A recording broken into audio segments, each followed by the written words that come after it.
Tem mais uma vanguarda europeia, que é a coisa mais tranquila que existe na face da Terra, que é o fauvismo, ou fauvismo, ou fauvismo, como você quiser. Porque a expressão vem de fève, tá? F-E-V-R-E, do francês, de fera, tá? Por que fera? Eles não estão preocupados em ficar pensando na guerra, em ficar pensando na morte, em ficar nada disso. O que eles resolvem fazer aqui nesse momento? Voltar para si mesmos, tá? Então entendam o caminho. O Salvador Dalí voltou para ele mesmo, mas ele voltou para o inconsciente. Aqui os artistas vão voltar para eles mesmos enquanto artistas. Então eles vão questionar a própria arte. Como assim? Eles vão começar a pensar na questão da cor. Entendem isso? Sem cor eu não tenho arte, tá? Preto, branco, ponto, linha, tá? Eu não tenho. Então eles começam a repensar isso. Então eles começam a pensar a questão da cor. As cores, elas são instituídas para a gente socialmente, culturalmente. Vou dar um exemplo. Quando a gente pensa em vermelho, todo mundo pensa coração, amor, não é assim? Ou morte, sangue. Sangue, certo? O vermelho tem essa referência na nossa sociedade, tudo bem? Quando eu penso em luto, preto. Olha só a diferença. Alguém aí me ajuda. Não sei se é no Japão ou se é na China, que o luto é branco. Conseguem entender? Isso é institucionalizado. São códigos sociais, né, que vão se criando, tá? Por conta de toda uma influência de colonização e de cultura. Conseguem compreender isso? O que os caras aqui querem? Eles querem justamente não trazer essa institucionalização, essa regra que é colocada, mas que você tenha uma sensação que é sua, por isso subjetiva, em relação à cor. Tá? Ó, que não corresponde à realidade. A realidade é instituído. Vermelho é tal coisa, preto é tal coisa, branco é tal coisa. Conseguem compreender? Quando a gente fala igual, eu acho bem engraçado isso. No fim do ano, quando as pessoas, o fim do ano está chegando, né? Aí, né, mulherada, quando vai passar a virada do ano, tem o lingerie, né? Se quer amor, é vermelho, se quer dinheiro, é não sei que cor, se quer paz, é não sei que cor. A dica que eu dou é, usa um arco-íris, né? Aí você já promove tudo e pronto, está resolvido, tá? Então vejam, instituiu-se essas regras. O que eles querem é você que tem que ter essa sensação, entendem? E ela é individual para cada um, certo? Tudo bem? Vamos lá. O grande responsável por tudo isso é o Matisse, tá? Então você olha para isso e fala assim, a dança, tá aí. Reparem que ele não está preocupado em trazer para você pessoas bonitas, não é para que você tenha pensamentos, tá? Repara, essa aqui parece esse ou essa, que eu não sei dizer exatamente, até que tem uma bunda interessante, certo? Mas quando você para pensar, é até um peito que na verdade é um furúnculo, né? No sovaco, olha lá. Esse aqui também, tá vendo? Sim, essa aqui é uma monobunda, né? Uma questão de, essa tem problema. Bom, não vou falar nem dessa, tá? Então, conseguem perceber que não é a intenção aqui, é a forma. Se ele fizesse formas muito perfeitas, a gente ia ficar preocupada com a forma, não ia ficar olhando a cor. Ele quer a cor. Então, é para você olhar para isso e como isso subjetivamente dialoga com você, como isso internamente dialoga com você. Certo? Para mim, eu vou fazer comigo isso, tá? Porque eu não posso exigir isso de vocês, mas se vocês quiserem falar... Para mim, quando eu olho para isso, eu sempre tenho a sensação de que o verde, na verdade, é como se fosse o planeta Terra. E aí eu tenho as pessoas em cima do planeta Terra, não é? Numa sensação de comunhão, porque elas estão de mãos dadas, não é? Isso me dá a sensação de coletivo, não é? E aí eu tenho como se fosse todo o planeta, todo o sistema, né? Solar atrás, sabe assim? Então eu não vejo isso só como uma graminha, para mim, essa relação dessas cores aqui, e a cor carne, né, que é a cor, essa cor me dá essa sensação, eu olho para isso e eu vejo isso, tá? Tem gente que de repente pode ter uma sensação não muito agradável. Quer ver uma que causa bastante diferença de pensamento? Essa aqui, ó, harmonia em vermelho, tem gente que olha e adora. Tem gente fazendo assim, ó. Eu tenho pavor de olhar para isso. Porque é vermelho demais para minha cabeça. Não dou conta. Conseguem compreender? É essa sensação subjetiva. Você viu? Por quê? Porque para vocês é agradável, não é? Tá vendo que eu nem estou olhando direito? Tá? Eu acho bem legal uns amarelos que tem aqui assim, ó. tá? Não tem tons amarelos diferenciados aqui? Eu gosto disso. Agora esse vermelho me incomoda, me sufoca, me dá calor, me dá... Sabe assim? Não me é agradável. É essa a intenção dos fuvistas. Conseguem compreender? Não tem nada assim, ai, deixa eu ver além. Não tem um além, tá? É pura e simplesmente essa organização. As cores, como elas... você sente essas cores. Sim? Muito complicado? Não, é simples, né? Essas vanguardas, elas são mais simples. Aí, para ficar só um pouquinho mais complicado, a gente vai para o abstracionismo. A primeira coisa que eu vou ouvir é assim, ó. Eu sei fazer igual. A outra, esse cara não sabia fazer nada e jogou esse troço aí. Tá? Então vamos lá, eu vou tentar. Eu juro que eu vou tentar. Deixa eu explicar. E vocês me prometam prestar atenção. Depois, você pode continuar achando que é desenho de criança, que você faz igual, ou qualquer outra, tá? Não tem problema. Você pode falar assim, esses caras bebem, fumam, usam tóxico, e eles enlouqueceram. À vontade, tá? A primeira distinção, abstrato, da palavra figurativo. Já ouviram isso? Tá? Uma das grandes distinções que a gente tem dentro de artes é isso. Abstrato e figurativo. O que é figurativo? É quando você olha para o quadro e você tem uma referência na realidade. Tudo bem? Eu vou fazer um desenho ridículo bem aqui nesse cantinho. Vocês conseguem enxergar aqui? Olha para isso. O que é isso? Muito bem. Minha casa rupestre, que eu tenho estilo rupestre. Ó, tem referência na realidade? Tem referência na realidade, tá?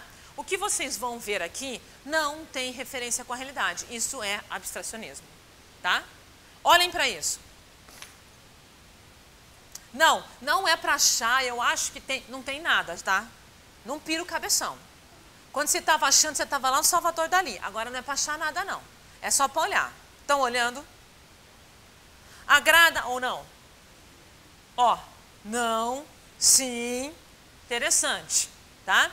Independente de agradar ou não, porque o abstracionismo provoca isso mesmo, eu sempre digo, o abstracionismo provoca amores e horrores, tá? A gente tem que entender. Vamos entender? O que o Kandinsky quis? Primeiro, estão vendo que ele não está te insinuando a nada, tanto que o título do quadro é Yellow, Red and Blue, amarelo, vermelho e azul, ponto, tá? Mas ele deixa pra gente, claro, o raciocínio que ele faz. Raciocínio, isso? É. Por que muita gente não gosta do abstracionismo? Porque o abstracionismo, ele ao mesmo tempo, ele é extremamente racional, mas ele acaba fazendo provocações emocionais na gente. Tudo bem? Então vamos entender essa questão racional. Vejam o que ele faz. Ele coloca pra gente essas 3 linhas aqui, estão vendo? Sim. E aí lá no cantinho ele coloca essas 4 linhas, estão vendo? Ele está delimitando o nosso ponto de visão, de lá para cá. Sim. Ele faz da mesma maneira desse canto, olha o risco aqui, sim, jogando essas linhas para dentro do quadro, com essa lá, ó, tá vendo aquela grossa lá? Não delimita? Então vejam que nos 4 cantos ele delimitou a nossa visão, perceberam? Ele não fez isso porque não tinha nada para fazer, ele pensou sobre isso. Muito bem, como bom estudioso que é Kandinsky, ele pensou, nós ocidentais, quando olhamos para um quadro, olhamos da esquerda para a direita. A gente já falou sobre isso. Tudo bem? Então vamos começar a olhar o quadro. Eu começo olhando o quadro com uma seta vermelha que me indica, olha para cá. Vocês já fizeram esse percurso, tá? Só que vocês não fizeram percebendo que vocês fizeram esse percurso. Quando a imagem apareceu, vocês já fizeram isso, mas vocês não se deram conta. Agora eu vou fazer junto com vocês, vocês vão se dar conta, tá? Então ele apontou para cá. Olha para cá, você está olhando? E aí você vem descendo. Conforme você vai descendo, você vai, né, seu ângulo de visão. Chegando aqui para baixo, tem não só essa ideia de seta, como esse risco sinuoso mais grosso, que faz com que o seu olhar vai seguindo e te jogue lá para cima, ó, tá vendo? Ele te impulsiona para lá, ó, aqui ele joga, ó, tá vendo? E o seu olhar vai. Tá vendo? Que parece que tem uma seta aqui que aponta. Aí você chega lá no final, vem, quando o seu olhar é jogado para cá, tem mais 3 linhas, ó, que jogam novamente seu olhar para cá. E todo esse processo continua. Faz-se novamente. Conseguem perceber? Eu sei que tem gente que deve estar pensando assim, tá louca, professora, né? Mas tudo bem. Vou terminar o processo, depois eu explico, fecho, tá? Outra coisa que o Kandinsky vai colocar, depois vocês podem procurar, tem livros de teoria que ele escreveu. Ele fala sobre esses círculos, tá? Segundo ele, toda linha, todo círculo, toda cor tem peso, tem medida, tem tudo, tá? É quase uma equação matemática mesmo. E ele vai propor que, vou começar por esse aqui de baixo, que este círculo, apesar de menor, o fato dele ser escuro, ele tem um peso maior do que aquele lá em cima. Só que ele flutua, apesar dele ter um peso maior. Por que ele flutua? Porque ele tem essa auréola aqui. Então, se eu fosse chacoalhar o quadro, essa bola ia fazer assim. Tudo bem? Vamos lá para o de cima. Ó. Aquele, apesar de ser maior do que este, o fato dele ter a cor mais clara, não é? Conseguem perceber? E tem essa auréola amarelada, eu chamo de auréola, tá? Eu chamo de auréola para ficar mais fácil para vocês entenderem. Também faz com que ele seja leve, mais leve, apesar de maior, do que este. Então, ele também não está pregado. Se eu fosse mexer o quadro, ele se movimentaria. Agora, este está pregado. Não está pregado? Por que ele está pregado? Repara como esse vermelho forte aqui dá essa sensação, que se adesivo, pegou, adesivou e colou ele aqui. Então, se eu fosse mexer o quadro, ele não ia mexer. Conseguem entender? Isso que eu estou dizendo não sou eu que estou dizendo, é Kandinsky. Compreendem? E o processo dele de criação funciona assim. Ele fazia como se fosse uma folha fina, sabe aquelas folhas de papel de seda? Tá? E ele fazia então essa linha, aí ele deixava. Depois ele fazia as outras linhas aqui, essas três, colocava por cima. Depois as outras linhas e por cima. Vocês conseguem perceber que tem sobrepostos aqui? Sim. Por quê? Depois que ele fazia essa construção toda de folhas, uma em cima da outra, aí ele via o resultado final, porque conforme ele ia trabalhando, ele via que não funcionava, ele tirava alguma parte e mantinha o restante. Conseguem compreender?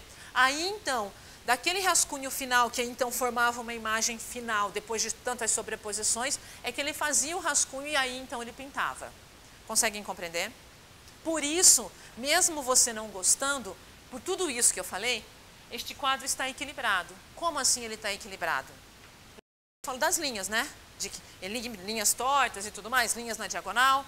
Ele está equilibrado. Por quê? Porque o seu olhar ele vem aqui e vai para lá, ele vem para cá e vai para lá o tempo inteiro. Por quê? Aqui ele trabalha com menos elementos, estão percebendo? Mas ele trabalha com uma cor muito forte, então o seu olhar vem para cá. Mas o fato dele trabalhar com muitos elementos e com cores mais escuras aqui, também atrai o seu olhar. Não? Sim. É o que ele pensou. Foi ou não? Entenderam? Podem continuar gostando ou não gostando, tá? Faz parte. Certo? Eu só que preciso mostrar para vocês que o abstracionismo, diferente daquilo que às vezes a gente pensa, pô, o cara jogou um monte de risco aí, foi fazendo um monte de rabisqueira. Não, isso é pensado. E é tão pensado que, esse é Kandinsky, fazendo favor, o Mondrian, tá? Que eu não sei se vocês já devem ter visto isso em algum lugar, o Mondrian vai utilizar da mesma ideia com os elementos, ó, retângulos, tá? E quadrados, com cores, com essas cores, que também na cabeça dele, né, da maneira como ele vai propor e defender, também tem pesos, também tem, se eu colocar aqui vai ficar melhor do que aqui, tá? Só que tem uma a mais aqui, isso é tão racional que, para o Mondrian, o mais importante é a manutenção do ângulo reto. Ângulo de 90 graus, todo mundo conhece isso, né? Vocês conhecem isso da matemática, tá? Então, sempre tem que ter. O Kandinsky não, o Kandinsky ele não propõe essa questão do ângulo reto, mas o Mondrian também. Também é abstracionismo. Por quê? Eu tenho referência disso na realidade? Não. Para terminar, abstracionismo. Olhem para isso. Tá? Esse é Pollock. E a tendência dele, a linha, né, de raciocínio dele também dentro do abstracionismo é esse o nome. Eu vou ligar aqui, espera lá. Por aqui no cantinho.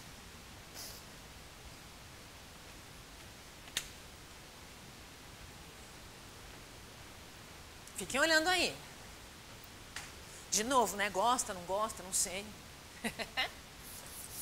É bem legal. Na verdade, quando eu dou essa aula de abstracionismo, Seria legal poder filmar a cara de vocês. A cara de vocês é ótima. Tem gente que faz assim, ó. E fica assim a aula inteira, tipo, é um surto que eu tô tendo, né? É real, não é real? Tem gente que faz assim, ó. Tipo, olha, né? E tem gente que faz assim, ó. Tipo, vai demorar, né? É muito legal, tá? De verdade. Não tem problema, gente. É assim mesmo que funciona, tá?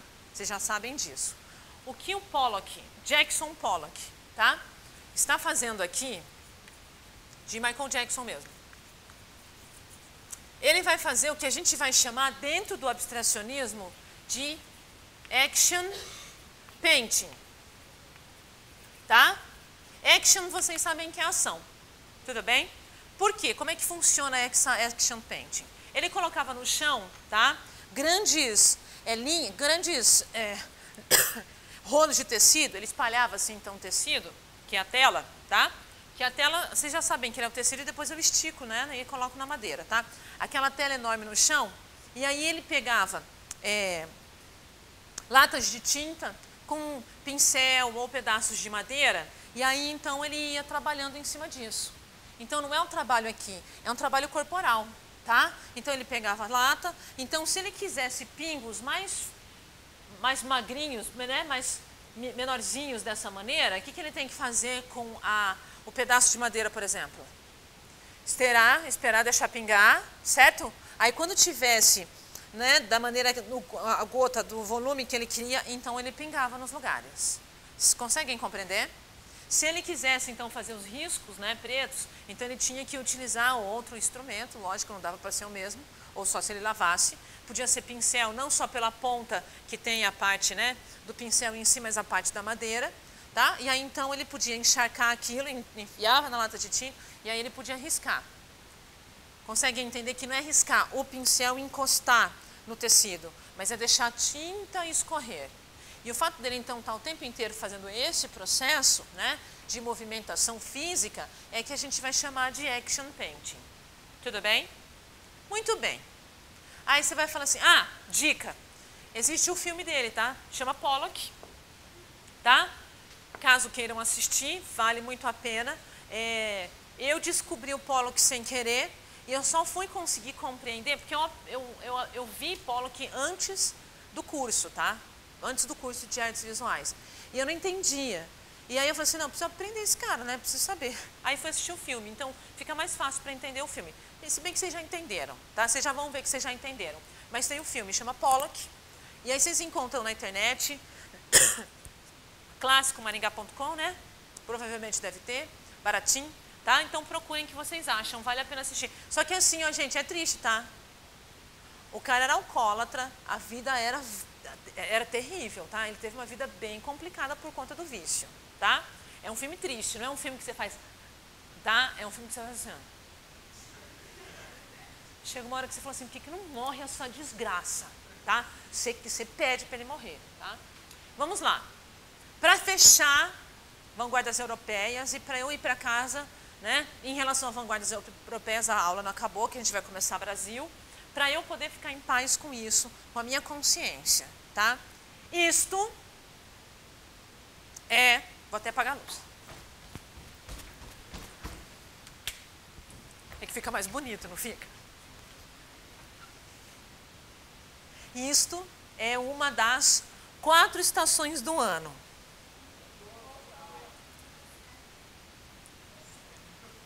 Aí, vocês já gritaram, né? Nem falei quais são as 4, mas tá bom. Alternativa A, né? Primavera. Outono. Por que é outono?